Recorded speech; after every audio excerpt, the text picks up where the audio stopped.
4:30? All these things that happen today. I was doing the work. Look at my dress. Are you going to speak, Mr. Mayor? Are you going to speak at the center? No, it's solo. Okay. I think he has public speaking down pretty well. He doesn't need a second act. Okay. We go warm. Is it coming? Listen to the motorcycle. Here, you guys, 1 second. Got a helmet. Great law we got to make. You've been to it. For 81. We made it this far, that's my question.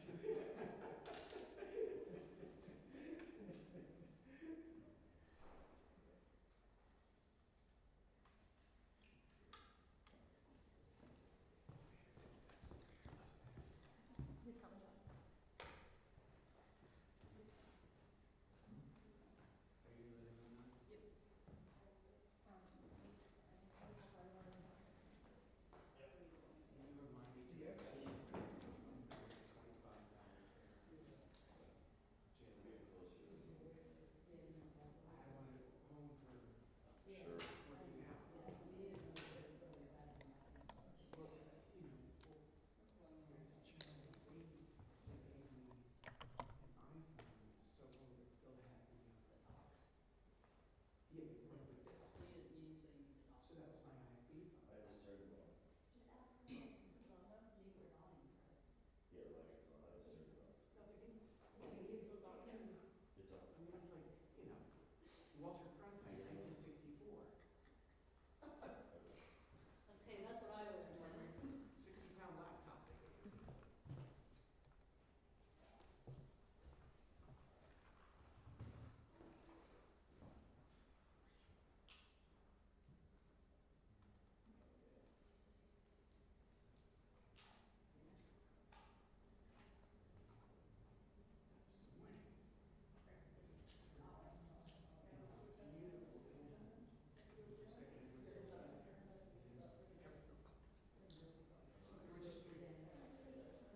No, I use that as the, that's the one I have and stuff.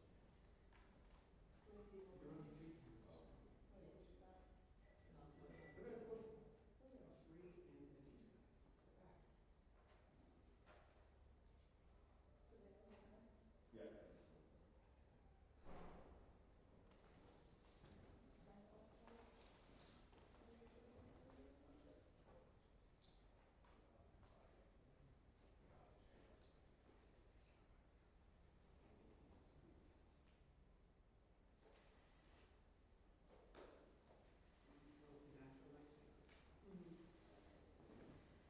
Hello, everyone.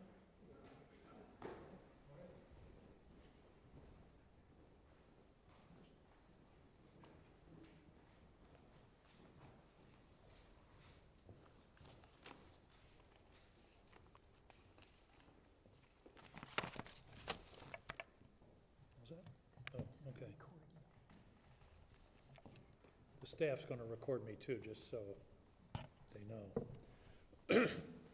I appreciate your joining me. I just want to report on some fact-finding that I've been doing over the last 24 hours. I just came from a meeting, as you know, with Mayor Dion. I met earlier today with Mayor LaFountain in Biddeford, and I've been in touch by phone several times, not today, but several times with Mayor Carl Chalene in Lewiston. My questions are, what is ICE doing? What is their mission? How many people are here? And what is actually transpiring on the ground? The piece of paper I took out is a press release from the department, from DHS, which you all have probably seen, that talks about what's going on in Maine. What bothers me about what's going on and what I'm trying to determine, and by the way, I've also reached out to ICE. It turns out in order to interact with them, we have to go through the Washington office, and I haven't gotten a response yet. But what bothers me about that is that this entire operation is based on the premise, and I'll read it from their press release, an immigration enforcement effort across the state of Maine targeting the worst of the worst criminal illegal aliens. That's the mission, the worst of the worst criminal illegal aliens. Well, as evidence of what they're doing here in Maine, yesterday they released pictures of 4 people that had been arrested. 2 have been convicted. 1 is charged with, but apparently not convicted, and 1 was convicted of operating under the influence. They also told us on Monday they've arrested 50 people. One of my questions is, who are the other 46? These are 4 that they've given us. One of them is an OUI, which I think few people would characterize as the worst of the worst. But who are the other 46 that they arrested this week, and what were they either charged with or convicted of that constitutes the worst of the worst? I also met just now with the superintendent of schools, and I'm hearing both directly from people in the community and also from the superintendent about the soft damage that's being done by this. In other words, the damage to children whose parent may disappear. The other question, of course, is where are these people going? Where are they being held? And under what circumstances? But the damage to children, to families, the breadwinner who's being taken away, what's going to happen to that family? Are we going to see a surge in evictions in a month or so because of this? And again, to read from this ICE press release, under President Trump and Secretary Noem, we are no longer allowing criminal illegal aliens to terrorize American citizens. What I have been hearing is there is terrorizing of American citizens going on, but it's by ICE, not by the people that they are arresting who are allegedly the worst of the worst. The level of anxiety in this community and in Lewiston and Biddeford is rising. We are not anywhere near what's been going on in Minneapolis. We hope that doesn't occur here. But I think ICE owes us some information. They've said that there are 1,400 targets in Maine. We'd like to know the nature of those targets. What crimes are they charged with? Have they been convicted? Or have they only been arrested and not convicted? The other thing that has concerned me, and this hasn't yet occurred in Maine as far as we know, is that we've recently learned that ICE has been operating under an internal memo from last May that essentially allows ICE agents to enter a home without a warrant. It's the first time in my experience a memo is held to overcome the United States Constitution. The Fourth Amendment of the United States Constitution is very clear that the people shall be secure in their papers and houses, and it can only be violated with a judicial warrant under certain very specific circumstances. And it's very important that the Fourth Amendment uses the word people. It doesn't use the word citizen. The framers knew how to use the word citizen. I looked that up. For example, to be President of the United States, you have to be a natural-born citizen. That's in Article 1 of Article 2 of the Constitution. So the point is, there's a difference between people or persons and citizen. Everyone in the United States is entitled to due process. No person's life, liberty, or property can be denied without due process of law. That's the other concern that I have is, what is the due process here? What evidence is being presented in terms of, and to what body, to what judicial body is being presented before an arrest warrant can be issued or a invasion of a home? I am not in any way justifying people who are here illegally, especially those who have committed serious crimes. On the other hand, it's not necessarily that we are against enforcing our immigration laws, it's the manner in which it's going forward. And I have never in my experience seen law enforcement agencies with masks on, without body cams, often without identification. And I guess the point that struck me this morning after talking to the mayor in Biddeford and thinking about this is, what is the damage being done in order to protect us from damage seems to be greater. I can't think of a better way to say that. In other words, I guess the other way to say it is the cure is worse than the disease. And that's what's happening here in Maine, and it's going to be happening in other places across the country. Now, the one thing I do want to say for sure is that those of us who are concerned about this, and there are many throughout our communities, I'm hearing from them every single day, have to keep cool and have to be restrained and not give any justification for further force being brought into our community. I think the best role right now for people is as observers. And if ICE is following the law and pursuing people that should be removed, then that's okay. But if they are not, we need to be sure that we have a record of that, and that's one of the things that citizens can do. So those are my thoughts today. At this point, my intention is to keep in touch with Mayor Dion, Mayor Shaleen, and Mayor LaFountain and other public officials in this region just to monitor what's going on. It would be very helpful if ICE would be more clear, as I said at the beginning, what their mission is and how they're pursuing that mission. For example, are they being given the names of people who have applied for work permits? And is that, is someone who, yes, may be here on a overstayed visa or otherwise not fully legal, but is in the process of legalization, or is in the process of refugee status, or is in the process of asylum status, all of which are entirely legal, and in the process is also trying to get a work permit, should that be used to capture someone and detain them in places that we are not, of which we know not?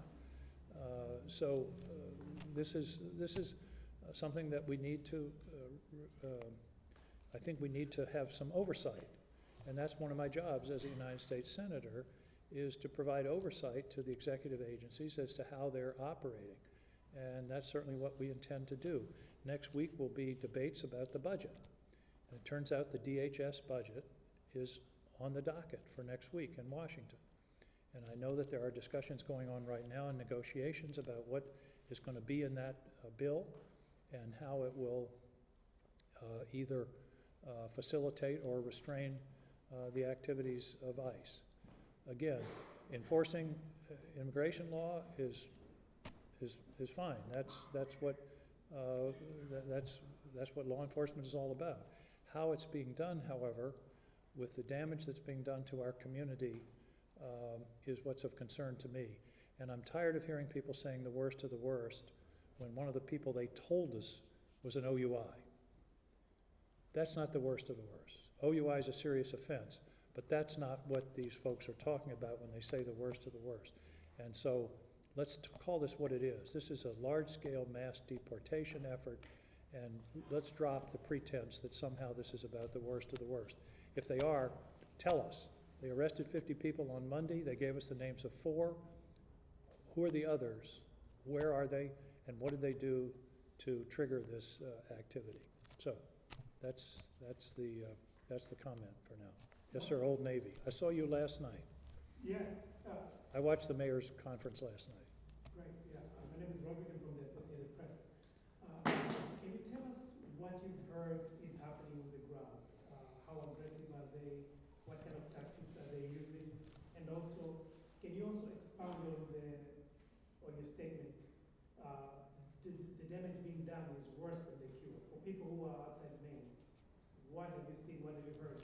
We have not seen, at least as what I'm hearing, the kind of aggressive activity that we've seen so many of us in Minneapolis. What's happening is people kind of putting themselves under self-imposed house arrest. Children staying home from school. The superintendent testified last night at the public meeting that about attendance is down about 5%. I think now it's a little more than that, and in some schools it's over 15%. Kids are staying home from school. Parents are afraid to take their kids to school. They're afraid to put them on the bus. Those are the kinds of things, that's the kind of hurt that I'm talking about. People are afraid to go to work. And we're gonna see that reflected when they can't pay their mortgage, or they can't put food on the table. And I'm hearing from employers who are having a fairly high level of absenteeism, because the people that are in a gray zone are afraid to go out, in public. So that's the kind of thing that happened. I haven't seen or had reports of the kind of direct confrontation and violence that we've seen in so often in Minneapolis, and I hope we don't see that here. But that doesn't mean that it's not affecting our community in negative ways. Senator, Sir, Josh Oninger from from, MS Now. yes. You mentioned oversight, and I was actually going to ask you about that. As a sitting member of the United States Senate, you described that you or your office has been unable to get them on the phone. Right. I understand there's a budget hearing next week, and you have prerogative that way. But I guess I'm wondering how this is possible that no one has been able to get even the basic answers about what is happening at the congressional level. Well, part of the issue, in order to schedule an oversight hearing, the chairman of the committee has to agree. And thus far, the chairs of the committees, there have been some hearings, but not, I don't believe, sufficient. I think, I'm not wrapping myself in a cloak here, but I think a United States senator asking for what's going on in his state is a reasonable request that should be honored by the federal agency. That's I'm on the board of directors, if you will. I don't understand why it should be so difficult. Congress is notoriously cumbersome and slow, but I believe people are ready to address this issue. And as I say, I'm not on the Appropriations Committee, but my understanding is that there's some pretty heavy negotiations about the DHS bill that will put some restraint and some additional conditions on the activities of ICE. One of the further complicating factors is that there was a huge funding of ICE in the big, beautiful bill last summer. So it's not clear, if we don't pass the budget next week, they still may have the money to operate, you see, because of this sort of big fund that was created I believe it was over $100 billion for ICE last year. So the question is, even if the budget is blocked for DHS, that may not have much of an effect. But I think, again, what bothers me, as you can tell, is this mantra of the worst of the worst. And they give us 4 names, one of which is an OUI, and the other 46 they haven't told us. So that tells me that there's a skunk here.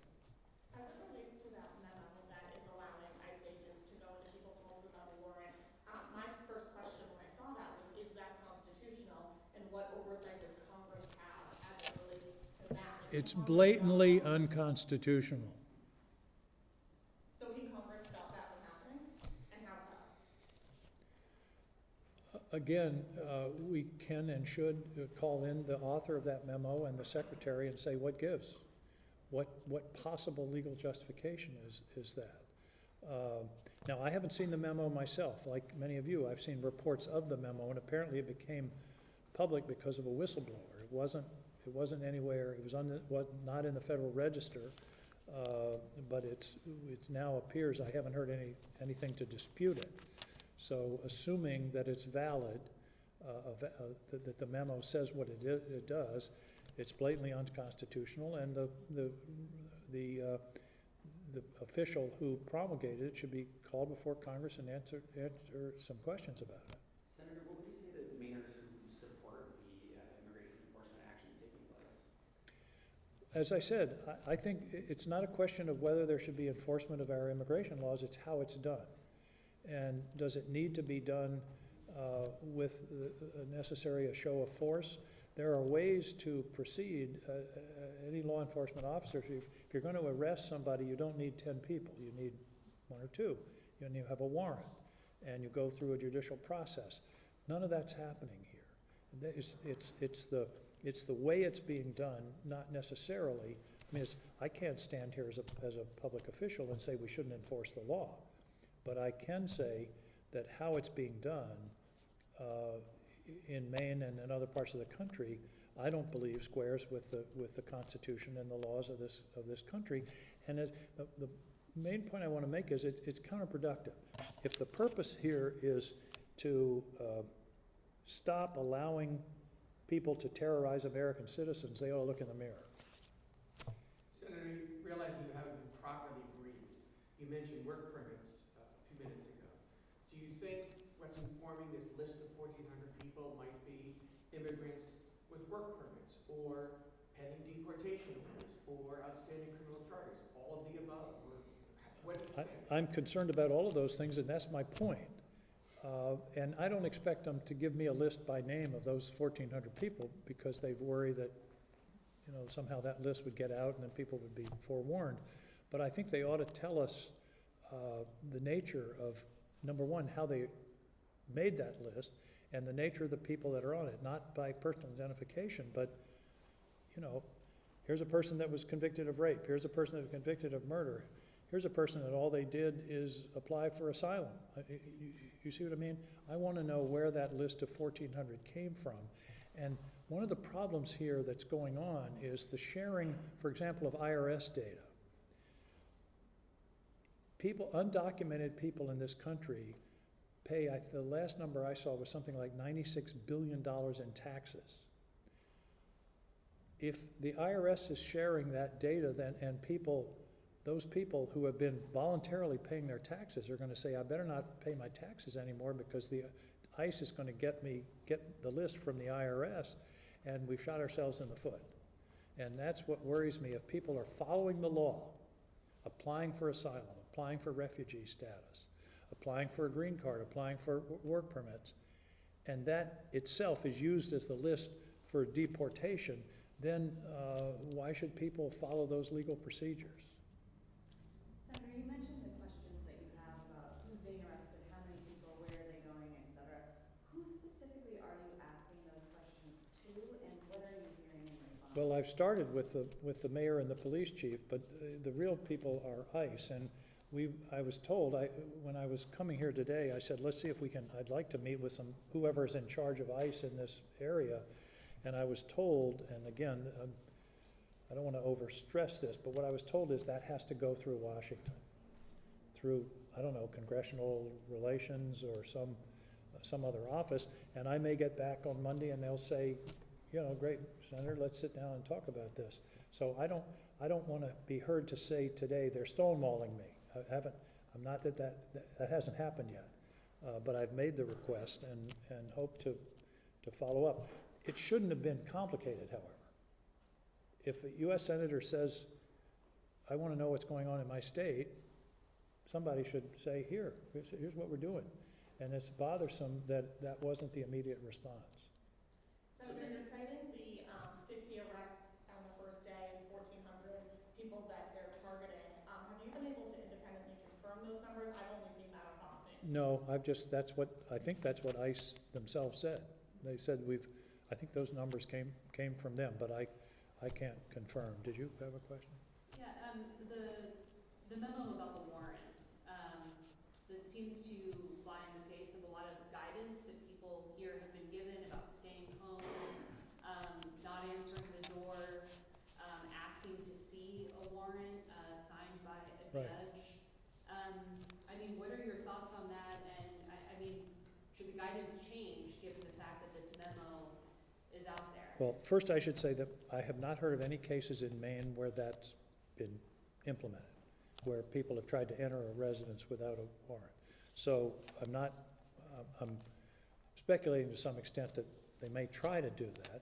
So I think advising people of their rights should still be the case. And that's, I think I'll leave it at that. Senator, Okay. can I ask a brief off-topic Washington question? Off topic. Are there other topics this week? Our congressional team was wondering if you had any update on bipartisan healthcare legislation and/or. I do, and I'm not going to tell you. Senator, just to be clear. I'm involved in those discussions, and Which is why I- we're, I believe we're close to a bill, and hopefully we'll have a bill next week. Thank you. Yeah. Just to be clear, Senator, you're here in Maine, you're the senator from Maine, and you asked to see the commander in charge of this Operation Catch of the Day. And they told you, no, go back to Washington and maybe we'll give you a briefing there if there's an oversight. That's what I was told by my staff. I don't want to overdo this. I don't want to overstate it, because somebody may say, well, we were willing to talk to him, he just didn't call the right number. So I don't want that to be the lead of this story. But what I was told this morning, this meeting was set up in a hurry. This wasn't on the schedule until last night. I said, I want to see the mayor and the chief of police and the superintendent of schools in Portland, the mayor in Biddeford. And then I said, well, what about ICE? Let's see what they can tell us, who's in charge. And what I was told is that has to go through Washington. But again, I don't want to make this I don't want to make that a bigger deal than it is. It may be that we didn't ask the right person. I mean, it's not And like about if you somebody or from your- ICE is watching and they want to call me tonight, let me know. And it's not about you or your ego, but it's crazy that you and Governor Mills was just here a few hours ago. She's the chief executive of the state of Maine. Is it because she's a Democrat and you're not a Republican? Why do you think you can't get these answers from the Trump administration? I'm not sure they want I'm not sure they want sunlight into what's going on. I mean, I don't know. You'll have to ask them. You should call ICE and say, what's the plan for Maine? If you're not working for a certain network, they don't give us the answers either. I see. What's your message to these ICE officers or the ICE commanders in the Trump administration as this is happening in Maine?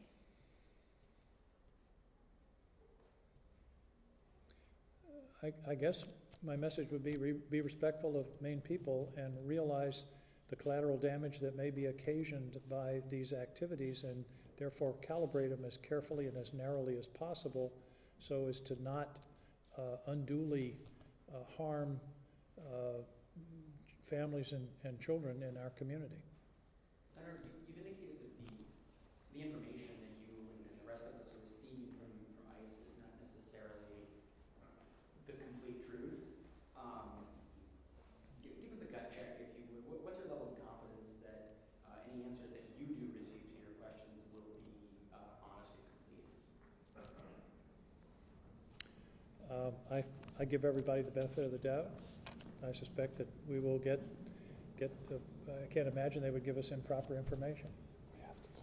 We have to go, the mayor says. Thank you all very much. Appreciate it. Thank you all. Thank you.